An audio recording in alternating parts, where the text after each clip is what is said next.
कहाँ से बात कर रहे हैं? मैं कोलकाता से बात कर रहा हूँ सर। जी, पूछिए क्या जानना चाहते हैं? सर मेरे पास CDSL है 90 क्वांटिटी के और 251 के खरीदारी, सॉरी 90 क्वांटिटी है और 1250 की खरीदारी है सर। चलिए। तो लॉन्ग टर्म व्यू है। और दूसरा है मेरा कैस्ट्रॉल इंडिया, उस पर जानना चाहूंगा सर। मैं 251 की खरीदारी है उसकी। ठीक है। और कैस्ट्रॉल इंडिया तो हमारे शायद रडार पे नहीं है, लेकिन CDSL पे ज़रूर आपको राय दे देंगे।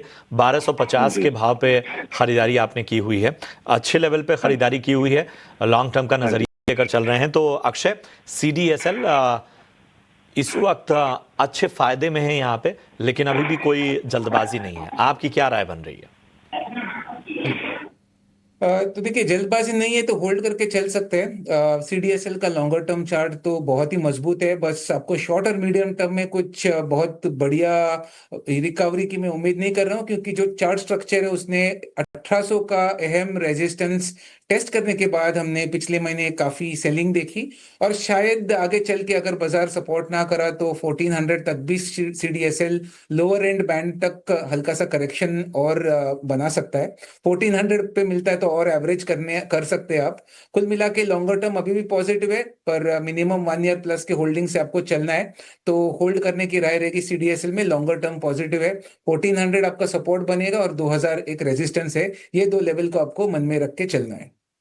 ये है राय आपको CDSL पे मिलती हुई। और अब हमने अभी चेक किया, कैस्ट्रॉल इंडिया भी हमारे रडार पे है, तो ज़रा कैस्ट्रॉल इंडिया पे भी राय दे दीजिए, यहाँ से कैसा लग रहा है? जी, कैस्ट्रॉल इंडिया का अगर आप प्राइस स्ट्रक्चर देखें तो सिमिलर है। शॉर्ट मीडियम टर्म अगले 3-6 महीने में बड़ी रेंज में रहने की उम्मीद है, क्योंकि वॉल्यूम्स काफी डल होते जा रहे हैं। 200 का सपोर्ट और 240 का रेजिस्टेंस, ये रेंज में भाव सीमित होने के संकेत दिख पा रहे हैं। लॉन्गर टर्म का सिनेरियो अलग होगा, बट लॉन्गर टर्म मींस कम से कम आपको 1.5-2 साल प्लस के होराइजन से होल्ड करके चलना है। तो शॉर्ट टर्म या मीडियम टर्म के लिए 170 बहुत ही अहम लेवल रहेगा। जब तक 170 के ऊपर है आपको कैस्ट्रॉल होल्ड करके चलना है। तो यहाँ पर होल्ड कर चलने की सलाह दी जा रही है। जिग्नेश साहब फोन लाइन पर हमारे साथ हैं। Sir good morning. Good morning madam. बताइए, बाटा खरीद रखा है आपने? हाँ जी मैडम, मैंने बाटा लिया हुआ है, क्या करना है वो पूछना था। अभी 1205 में लिया हुआ है, लॉन्ग टर्म इन्वेस्टमेंट है मेरा। ठीक है, बाटा लॉन्ग टर्म 1205 में आपने लिया हुआ है। फिलहाल आप घाटे में भी हैं, लेकिन और रुकना भी चाहते हैं। 1182 के आसपास की बाइंग प्राइस है। अक्षय, थोड़ा सा नेक्स्ट 6 मंथ्स अगर हम देखें तो कोई स्टॉक में रिवाइवल और इनके बाइंग प्राइस के करीब क्या आने की गुंजाइश? जी देखिए, बहुत ही अहम सपोर्ट के आसपास ट्रेड हो रहा है बाटा इंडिया।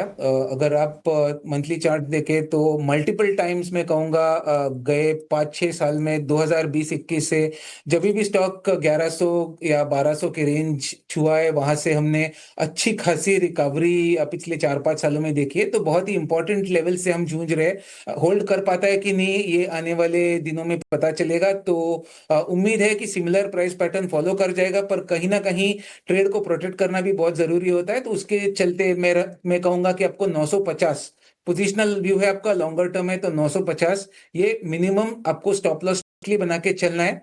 रिकवरी करता है तो लॉन्गर टर्म में वापस 1700 प्लस के टारगेट्स पकड़ के चले, but by chance support breach करा तो तुरंत आपको इसमें एग्जिट लेना पड़ेगा।